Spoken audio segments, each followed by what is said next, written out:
Welcome back दोस्तों। आज की मूवी का नाम है बीरबल ट्रायोलॉजी केस 1 फाइंडिंग वज्रमुनि और एक कन्नड़ा लैंग्वेज मूवी है जो 2019 में रिलीज हुई। उसी तरह एक सस्पेंस थ्रिलर मूवी है। इस मूवी के 2 और पार्ट्स आने वाले हैं, केस 2 और केस 3। और उसी तरह इस मूवी का मतलब केस 1 का तेलुगु रीमेक बन चुका है। इस साल या अगले साल वो मूवी रिलीज होने वाली है। और उसी तरह ये मूवी तमिल में भी रीमेक होने वाली है। अब इस मूवी के बारे में बात करें तो मूवी धांसू है, ऑसम है, माइंड ब्लोइंग है। मतलब इस मूवी को एक्सप्लेन करने में मैं इतना लेट क्यों हो गया। भाई साहब सच में गजब की मूवी है। मूवी के एंड तक मूवी सस्पेंस में ही चलती रहती है। अब मूवी 5 मिनट में खत्म होने वाली होती है, तब जाके इस मूवी का असली सस्पेंस रिवील होता है।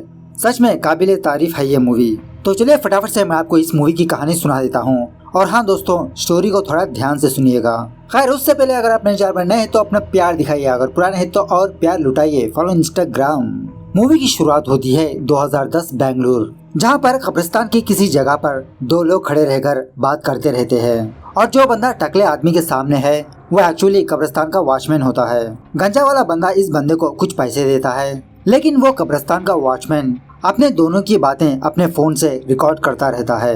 1 हफ्ते के बाद ये वॉचमैन एक बंदे से जा मिलता है और उस बंदे का नाम होता है रामदास, जो एक टैक्सी ड्राइवर होता है और उसी तरह पुलिस इन्फॉर्मर भी होता है। और ये वॉचमैन रामदास को वो वीडियो दिखाने लगता है। इस वीडियो को देखने के बाद रामदास उसके पास से मेमोरी कार्ड निकाल लेता है और इस वॉचमैन से कहने लगता है कि कल हम कमिश्नर ऑफिस के पास मिलेंगे।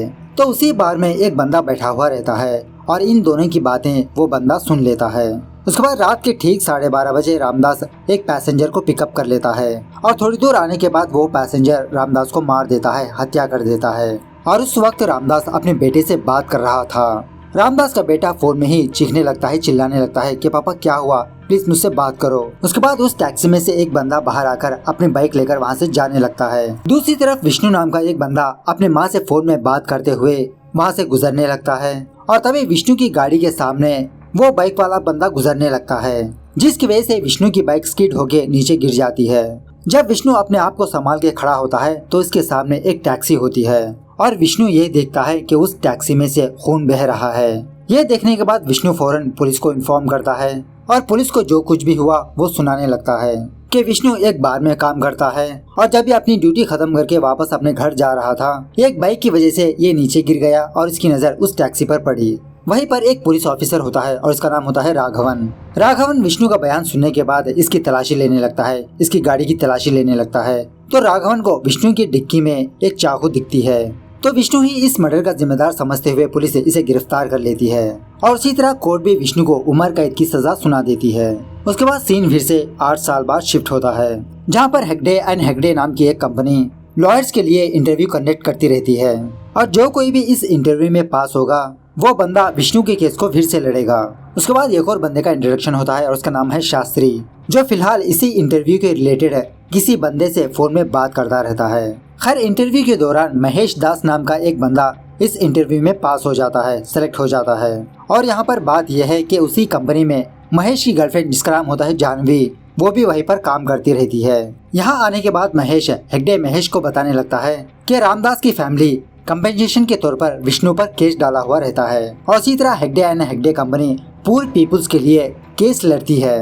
हेगडे महेश को सिलेक्ट करता है विष्णु के केस को लड़ने के लिए। दूसरे दिन महेश, जानवी, शास्त्री ये तीनों विष्णु के गांव जाते हैं विष्णु से मुलाकात करने के लिए, लेकिन उस वक्त वहां पर विष्णु नहीं होता, विष्णु की माँ होती है और इन तीनों को थोड़ी देर बैठने के लिए कहती है। और एक्चुअली विष्णु 8 साल की सजा काट के पेरोल पे बाहर आ चुका होता है। जब विष्णु अपने घर आता है तो विष्णु इन तीनों को देखता है तो ये तीनों विष्णु को अपना इंट्रोडक्शन देने लगते हैं। लॉयर का नाम सुनते ही विष्णु को बहुत गुस्सा आता है और इन तीनों को मारने के लिए खड़ा होता है, लेकिन विष्णु की माँ विष्णु को समझाकर बाहर भेज देती है।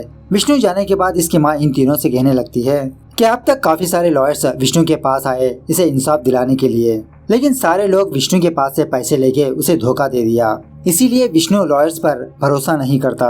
खैर विष्णु को अकेला बैठा हुआ देखकर महेश विष्णु के पास जाता है और उसे पूछने लगता है कि उस दिन एक्चुअली हुआ क्या। तो विष्णु अपने पॉइंट ऑफ व्यू से अपनी कहानी को सुनाने लगता है कि विष्णु अपना काम खत्म करके अपने माँ से फोन में बात करते हुए मारुति सर्किल से गुजर रहा था। सडनली एक बाइक इसके सामने आ गई, ये नीचे गिर गया और उसके सामने एक टैक्सी को देखता है जिसमें एक बंदे की लाश थी। विष्णु फौरन पुलिस को इन्फॉर्म किया, लेकिन वो पुलिस विष्णु की गाड़ी में एक चाकू को फाइंड आउट कर लेती है और इसे अरेस्ट कर लेती है। लेकिन राघवन विष्णु को पुलिस स्टेशन ले जाने के बजाय वो किसी और जगह पे लाता है। विष्णु को यहाँ पर लाने के बाद राघवन और कुछ पुलिस वाले विष्णु को बहुत मारने पीटने लगते हैं और एक अपने तरीके से स्टेटमेंट बनाने लगते हैं कि वो कैब ड्राइवर विष्णु की गाड़ी को धक्का देके वहाँ से जा रहा था। विष्णु ने उस टैक्सी को ओवरटेक किया, उस टैक्सी ड्राइवर से लड़ने झगड़ने लगा और गुस्से में आकर विष्णु ही उस टैक्सी ड्राइवर को मार दिया। यह बयान सुनने के बाद विष्णु बेचारा राघवन से गिड़गिड़ाने लगता है, सर प्लीज मुझे छोड़ दीजिए, मेरी जिंदगी बर्बाद मत कीजिए। लेकिन राघवन और वो पुलिस वाले विष्णु को बहुत मार पीट के वो जुर्म कबूल करवाते हैं। राघवन का एक लॉयर दोस्त होता है जिसका नाम है पार्थसारथी। राघवन के कहने पर पार्थसारथी विष्णु के खिलाफ वो केस लड़ा और विष्णु को जेल भेज दिया। खैर विष्णु का ये बयान सुनने के बाद महेश को पक्का यकीन होता है कि विष्णु बेगुनाह है, इसे जानबूझ के फंसाया गया था। और दूसरे दिन महेश अपने कंपनी में एक मीटिंग रखता है जहाँ पर महेश अपने बॉस और अपने कोलिग्स को बताने लगता है, अगर हमने इस कंपनसेशन केस को लड़ा तो कोर्ट विष्णु को और थोड़ा वक्त देगी पैसे पे करने के लिए रामदास की फैमिली को। लेकिन अगर हम विष्णु के केस को रीओपन करके उसके केस को लड़ेंगे तो हो सकता है विष्णु बेगुनाह साबित हो और उसी तरह कंपनसेशन केस मार देंगे। अगर हम हार भी गए तो विष्णु ऑलरेडी अपनी सजा पूरी कर चुका है, तो इससे कोई फर्क नहीं पड़ता। यह सुनने के बाद हेगड़े महेश को बताने लगता है, अगर तुम विष्णु के केस में पक्का एविडेंस हासिल करो तो हम विष्णु के केस को रीओपन कर सकते हैं। दूसरी तरफ एक अननोन बंदा विष्णु को कॉल करके ये बताने लगता है कि महेश तो पॉपुलैरिटी के लिए तुम्हारे केस को लड़ना चाहता है, तुम इन सब झंझटों में मत पड़ो। दूसरे दिन विष्णु महेश के पास जाकर यही बात बताने लगता है कि मुझे कोई केस वेस नहीं लड़ना, मुझे मेरे हाल पे छोड़ दो। लेकिन महेश किसी भी तरह करके विष्णु को कन्विंस कर लेता है। उसके बाद महेश विष्णु को एक सवाल पूछने लगता है, जिस वक्त मर्डर हुआ था उस वक्त तुम्हारे पास ऐसा कोई सबूत है जो ये प्रूव कर सके कि उस वक्त तुम वहाँ पर नहीं थे? इसके जवाब में विष्णु ये कहानी महेश को बताने लगता है। जिस दिन हादसा हुआ था उस दिन विष्णु का ओनर बहुत शराब पी के विष्णु के एक कोलिग के साथ जबरदस्ती करने की कोशिश की और उस लड़की का नाम था शीला। शीला फौरन अपने हाथ में एक चाकू लेकर अपना बचाव कर रही थी। शीला को बचाने के लिए विष्णु वहाँ पर आता है। विष्णु कोई चीज लेकर अपने ओनर के सर पे वार कर देता है जिसकी वजह से वो बेहोश हो जाता है। विष्णु शीला को बाहर लाने के बाद उसके हाथ से चाकू निकालकर अपने गाड़ी की डिक्की में रख देता है और शीला को किसी बस में बिठाकर बेंगलुरु से बाहर भेज देता है। अगर शीला आकर कोर्ट में बयान दिया तो विष्णु बेगुनाह साबित हो सकता है। इस तरह से महेश और उसकी टीम शीला की तलाश में लग जाते हैं। बहुत सर्च करने के बाद शीला का पता लग जाता है कि शीला मैसूर के किसी होटल में काम करती रहती है। खैर इसी दरमियान में पार्थसारथी महेश के ऑफिस आता है और महेश से कहने लगता है, इस केस को रीओपन करने से कुछ भी फायदा नहीं होगा। और जब विष्णु जेल में था उस वक्त विष्णु ने जज को एक लेटर लिखा था और वो लेटर पार्थसारथी महेश को दिखाता है और इस लेटर में कुछ इस तरह से लिखा हुआ रहता है कि विष्णु ये हत्या जानबूझ के नहीं किया, इसके हाथों से वो हत्या एक्सीडेंटली हुआ। विष्णु की उम्र को ध्यान में रखते हुए इसकी सजा कम कर दे या इसे रिहा कर दे। इस तरह से विष्णु जज को लिखा हुआ रहता है। इस लेटर के बारे में जानने के बाद महेश फौरन विष्णु को कॉल करता है और उसे डांटने लगता है, क्यों तुमने उस लेटर के बारे में मुझे नहीं बताया। विष्णु कहने लगता है कि जब विष्णु जेल में था उसके पास कुछ लॉयर्स आए और विष्णु जेल से बाहर निकलने का सिर्फ यही एक रास्ता था और लॉयर्स के कहने पर ही विष्णु ने वो लेटर लिखा। और तभी एक लॉरी आकर महेश की कार को ठोक देती है। मतलब महेश को कोई मारना चाहता था या तो फिर ये कोई एक्सीडेंट था, पता नहीं। खैर जो भी हो महेश को कुछ ज्यादा चोट नहीं आती। उसके बाद विष्णु शीला के पास जाता है और शीला को अपने बारे में बताने लगता है कि वो कोर्ट में आकर अपना बयान दे। लेकिन शीला इस बात के लिए मना कर देती है क्योंकि अब शीला की शादी हो चुकी है, इसकी एक फैमिली है। अगर ये बात इसकी फैमिली में पता चल गई तो इसकी बदनामी होगी। खैर शीला ना कहने के बाद विष्णु बेंगलुरु की बस में बैठ जाता है और तभी शीला विष्णु को कॉल करके ये बताती है, तुम जेल जाने के 9 महीने बाद पेपर में उस मर्डर के बारे में एक आर्टिकल छपा था, शायद वो आर्टिकल तुम्हारे काम आ जाए। ऐसा कहने के बाद शीला विष्णु को एक होटल में बुलाती है इससे मिलने के लिए। जब विष्णु वो होटल में जाता है तो वहाँ पर ऑलरेडी कोई शीला को मार चुका होता है और कोई अनजान बंदा इसी मर्डर के बारे में पुलिस को ऑलरेडी इन्फॉर्म कर चुका होता है। जब पुलिस वहाँ पर आती है तो पुलिस विष्णु को देखती है और उसे गिरफ्तार कर लेती है। उसके बाद महेश और शास्त्री ये दोनों मैसूर जाते हैं और उस पुलिस वाले को एक फुटेज दिखाने लगते हैं। मतलब यहाँ पर बात यह है कि विष्णु मैसूर आने से पहले महेश ने विष्णु को एक स्पाई कैमरा अटैच करके भेजा था क्योंकि महेश को ऑलरेडी पता था कि विष्णु के साथ ऐसा कोई कांड होगा। और इस वीडियो क्लिप को देखने के बाद उस पुलिस ऑफिसर को साफ पता चल जाता है कि विष्णु ने शीला की हत्या नहीं की। खर्च के बाद महेश और उसकी टीम उस आर्टिकल के बारे में इन्वेस्टिगेशन करने लगते हैं जहां पर इन लोगों को एक रिटायर्ड पुलिस ऑफिसर के बारे में पता चलती है और एक्चुअली यहाँ पर बात यह है कि इस पुलिस ऑफिसर का आखिरी केस विष्णु का ही था। विष्णु इस पुलिस ऑफिसर के पास आकर पूछने लगता है कि जब यह जेल गया था उसके 9 महीने बाद क्या हुआ। तो ये पुलिस ऑफिसर विष्णु को एक कहानी बताने लगता है। विष्णु जेल जाने के 9 महीने बाद इस पुलिस ऑफिसर को एक बंदा कॉल करता है। उस वक्त राघवन पुलिस स्टेशन में नहीं था, जिसकी वजह से ये पुलिस ऑफिसर उस फोन कॉल को आंसर करता है। फोन करने वाला बंदा इस पुलिस ऑफिसर को बताने लगता है कि 9 महीने पहले एक टैक्सी ड्राइवर का मर्डर हुआ था और मैं उस मर्डर के बारे में कुछ बातें जानता हूँ। एक्चुअली उस मर्डर को करने वाला मेरा दोस्त ही है। उसके बाद ये पुलिस इंस्पेक्टर उन दोनों को पुलिस स्टेशन लाता है, जिसने कॉल किया और उसी तरह जिसने मर्डर किया, और जिसने मर्डर किया उसका नाम है सूरी। वो बंदा इस पुलिस ऑफिसर से कहने लगता है कि सूरी उस कैब ड्राइवर को हत्या करने के बाद अपने रूम आया और उस मर्डर वेपन को मतलब चाकू को कहीं पर छुपा दिया। इन दोनों का बयान सुनने के बाद ये पुलिस वाला विष्णु की केस को फिर से रीओपन करता है और उस वक्त इसी के बारे में पेपर में आर्टिकल आया था। यह सुनने के बाद विष्णु सूरी को ढूंढने में लग जाता है और फिलहाल सूरी किसी कार शोरूम में काम करते रहता है। जब विष्णु सूरी को उस मर्डर के बारे में पूछने लगता है तो सूरी इन लोगों से भागने लगता है, लेकिन बाद में महेश और उसकी टीम किसी भी तरह करके सूरी को पकड़ लेते हैं। सूरी से पूछताछ करने पर महेश और विष्णु को एक शॉकिंग सी बात पता चलती है कि एक्चुअली इंस्पेक्टर राघवन कुछ गुंडों को इकट्ठा करके चोरी के लिए शहर में भेज देता है। चोरी होने के बाद आधे पैसे राघवन को देना होता है। अगर इस दरमियान में कोई पुलिस वाला इन चोरों को पकड़ लेता है तो राघवन आके इन लोगों को रिहा कर देता है। इसी तरह से उस दिन सूरी रामदास की टैक्सी को बुक किया था। थोड़ी दूर आने के बाद सूरी रामदास को अपने चाकू से इसे डराने धमकाने लगता है, इससे पैसे मांगने लगता है, लेकिन रामदास इस बात के लिए मुकर जाता है और सूरी रामदास को स्टैप करके उसके पास से पैसे लेकर वहां से भाग जाता है। सूरी अपने रूम आकर अपनी सारी बात अपने एक फ्रेंड को सुनाने लगता है। तो रामदास मरने की वजह से राघवन अपने बचाव में विष्णु को इस केस में फंसा देता है। सूरी अपने फ्रेंड की बहन से प्यार करता था। ये बात जानने के बाद सूरी का फ्रेंड पुलिस स्टेशन फोन करके सूरी के बारे में बताने लगता है और ऑफ कोर्स उस वक्त फोन का आंसर देने वाला वो रिटायर पुलिस ऑफिसर था, जिसकी वजह से ये रिटायर पुलिस ऑफिसर इस केस को रीओपन करता है। ये जानने के बाद पार्थसारथी और राघवन के होश उड़ जाते हैं। खैर कुछ दिनों बाद सूरी और उसका फ्रेंड बेल पे बाहर आते हैं, लेकिन राघवन इन दोनों को पकड़ के बहुत मारने पीटने लगता है और इन दोनों को पागल साबित करके पागल खाने भेज देता है। वहां जाने के बाद सूरी का फ्रेंड डिप्रेशन से मर जाता है और इसी तरह सूरी महेश को ये भी बताता है कि मैंने उस कैब ड्राइवर को सिर्फ जख्मी किया, जान से मारा नहीं। खैर सूरी का बयान सुनने के बाद विष्णु महेश से कहने लगता है अगर हम सूरी को कोर्ट में पेश करें तो मैं बेगुनाह साबित हो सकता हूँ। महेश कहने लगता है नहीं, सूरी ऑलरेडी पागल खाने जा चुका है, कोर्ट में पागलों का स्टेटमेंट नहीं लिया जाता, हमें कोई दूसरा रास्ता फाइंड आउट करना होगा। खैर जब ये लोग बात कर रहे होते हैं तो कोई अनजान बंदा इनकी फोटो खींच रहा होता है। खैर यहाँ तक तो महेश को ये बात पता चलती है कि उस टैक्सी ड्राइवर की हत्या सूरी ने नहीं की। सूरी जाने के बाद वहाँ पर कोई और बंदा आया था। उसके बाद महेश और उसकी टीम ये इन्वेस्टिगेशन करने में लग जाती है कि जब वो हादसा हुआ था उस वक्त क्या कोई और बंदा वहाँ पर था। तो इन लोगों को एक ट्रक ड्राइवर के बारे में पता चलती है। तो एक ट्रक ड्राइवर महेश को बताने लगता है कि तकरीबन 12:30 बजे ये मारुति सर्किल से गुजर रहा था, तभी एक नौजवान बंदा इसकी ट्रक को रोकने लगा, इससे लिफ्ट मांगने लगा और वो बंदा घबराते हुए अपने फ्रेंड को कॉल करने लगता है और उसका कहना ये था कि इसने अभी अभी किसी का मर्डर देखा और कत्ल करने वाला इसके पीछे लगा है।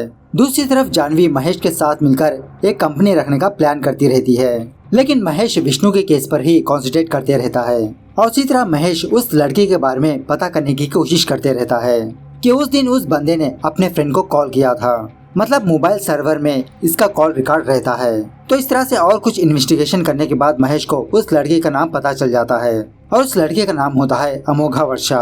महेश और उसकी टीम फौरन अमोघा से जा मिलते हैं और उस रात का इंसिडेंट पूछने लगते हैं। तो अमोघा अपने पॉइंट ऑफ व्यू से उस इंसिडेंट को सुनाने लगता है। उस दिन रात अमोघा मूवी देखने के बाद एक बार आया शराब वगैरह पीने के लिए, लेकिन वो शॉप बंद रहा। तो अमोघा उस बार वाले को फोन करने लगता है और तभी अमोघा की नजर एक कार पर पड़ती है जो हिल रही होती है। अमोघा ये समझने लगता है कि शायद इस कार में कपल होंगे। अमोघा फौरन अपना फोन निकालकर उस चीज को रिकॉर्ड करने लगता है। तो बाद में अमोघा को ये बात पता चलती है कि एक्चुअली उस कार में एक आदमी खून में लथपथ है। ये देखकर अमोघा फौरन कहीं पर छुप जाता है और तभी उस टैक्सी में से एक बंदा बाहर आता है, अपनी गाड़ी पर बैठता है और तभी अमोघा का फोन रिंग होने लगता है और ये चीज वो किलर देख लेता है और वो किलर अमोघा का पीछा करने लगता है। उसके बाद क्या था, अमोघा एक ट्रक की मदद से वहाँ से भाग जाता है। ऐसा कहने के बाद अमोघा वो वीडियो महेश को दिखाने लगता है।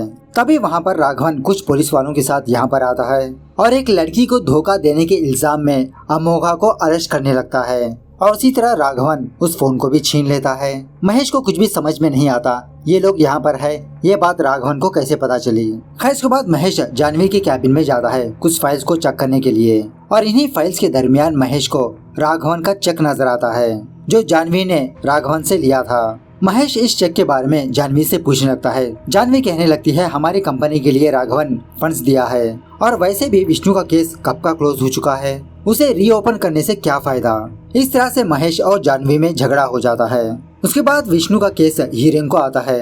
महेश जज को बताने लगता है विष्णु अपनी माँ से बात करने के 90 सेकंड के बाद पुलिस वालों को फोन किया, उस मर्डर के बारे में इंफॉर्मेशन दी। तो इस 90 सेकंड्स में ये कैसे पॉसिबल हो सकता है कि विष्णु किसी टैक्सी ड्राइवर को रोके उसकी हत्या कर दे। This is impossible.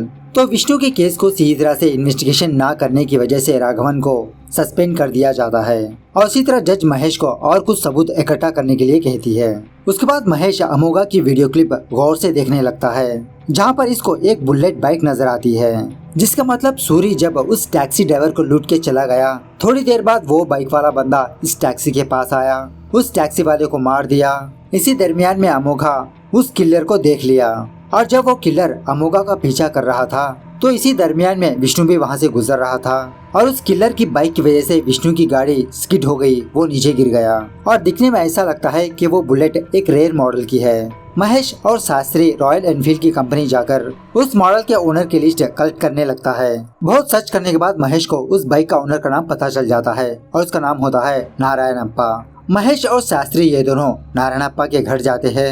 यहाँ आने के बाद इन दोनों को ये बात पता चलती है कि 2 महीने पहले ही नारायणप्पा की मौत हो गई हार्ट स्ट्रोक की वजह से और एक्चुअली नारायणप्पा एक कांस्टेबल था। तो बहाना बनाकर महेश नारायणप्पा का फोन नंबर हासिल कर लेता है और इस नंबर के कॉल रिकॉर्ड्स चेक करने पर महेश को यह बात पता चलती है कि जिस दिन हादसा हुआ था उस दिन एक नंबर से काफी सारी बार नारायणप्पा को कॉल आया था। खैर दूसरी तरफ राघवन सस्पेंड होने के बावजूद भी अपने कुछ आदमियों के साथ मिलकर एक बंदे को किडनैप कर लेता है और ये चीज विष्णु देख लेता है और फौरन विष्णु महेश को कॉल करके बताने लगता है कि राघवन ने ऐसा किया और ये वहाँ पर जा रहा है। उसके बाद विष्णु अकेला ही राघवन के अड्डे पर जाकर पुलिस वालों को बहुत बुरी तरह से मारने पीटने लगता है और इसी दरमियान में महेश भी वहाँ पर आ जाता है विष्णु की हेल्प करने के लिए और महेश आते आते अपने साथ पुलिस को भी ले आता है, जिसकी वजह से पुलिस राघवन को अरेस्ट कर लेती है। ये होने के बाद महेश विष्णु के हाथ से उस नंबर को कॉल करवाने लगता है जिस दिन नारायणप्पा के फोन को कॉल्स आया था ना। कॉल करने के बाद विष्णु उस बंदे से बताने लगता है जो तुम एविडेंस ढूंढ रहे हो वो एविडेंस मेरे पास है। मुझे पता है तुमने ही नारायणप्पा से कहा था कि वो उस कैब ड्राइवर को मार दे और 1 करोड़ रुपए लेकर बस स्टैंड आने के लिए कहता है। दूसरे दिन शाम उसी तरह से विष्णु वो बस स्टैंड जाता है। महेश को ऑलरेडी पता होता है कि वो किलर ये खुद आने के बजाय अपने आदमी को भेजेगा। तो उसी तरह एक बुरखे वाला बंदा पैसे लेकर विष्णु के बगल में बैठता है और विष्णु से कहने लगता है मेमोरी कार्ड। तो विष्णु कहने लगता है पैसे। वो बुरखे वाला बंदा पैसे दिखाने के बाद विष्णु एविडेंस बॉक्स उस बंदे को दे देता है और एक्चुअली यहाँ पर महेश अकेला नहीं होता, कुछ पुलिस वाले भी महेश के साथ होते हैं और महेश उस किलर को रंगे हाथों पकड़ने का प्लान करता है। लेकिन वो किलर बहुत चालाक होता है। वो किलर खुद यहाँ पर आने के बजाय एक ड्रोन वहाँ पर भेजता है और उस एविडेंस को अपने पास ले लेता है। लेकिन महेश भी कुछ कम चालाक नहीं होता। एक्चुअली महेश उस बॉक्स के अंदर एक फोन को फिट करता है। जब किलर उस बॉक्स को ओपन करेगा तो वो फोन ऑटोमेटिकली फोटोज क्लिक करके महेश को सेंड कर देगा। इस तरह से महेश उस किलर का चेहरा देख लेता है। उसके बाद पुलिस उस बंदे को अरेस्ट भी कर लेती है। खैर ये होने के बाद विष्णु महेश का शुक्रिया अदा करने लगता है। विष्णु महेश से एक सवाल पूछने लगता है, आपको कैसे पता चला कि वो किलर एक मेमोरी कार्ड को ढूंढ रहा था? उसके जवाब में महेश विष्णु को एक फोटो देता है और उस फोटो में विष्णु और उसका फादर रामदास होते हैं और जिस दिन रामदास की हत्या हुई थी उस दिन रामदास अपने बेटे महेश से ही बात कर रहा था और वहाँ की सारी बातें महेश सुन चुका था। इस तरह से महेश को ऑलरेडी पता था कि विष्णु बेगुनाह है, लेकिन महेश 8 साल तक इंतजार करता रहा विष्णु बाहर आने का। उसके बाद महेश अपने फ्रेंड शास्त्री की मदद से उस कंपनी में ज्वाइन हुआ और विष्णु के केस को रीओपन करवाया। एक्चुअली महेश को उस मेमोरी कार्ड के बारे में बिल्कुल भी पता नहीं था जब तक कि वो बंदा विष्णु के पास आकर मेमोरी कार्ड को पूछता है। तब जाके महेश को अपने फादर की बात याद आने लगती है। जैसा मैंने पहले कहा था कि रामदास एक टैक्सी ड्राइवर भी है और उसी तरह एक पुलिस इन्फॉर्मर भी है। रामदास अपने सारे सबूत अपने जूतों में छुपा के रखता था।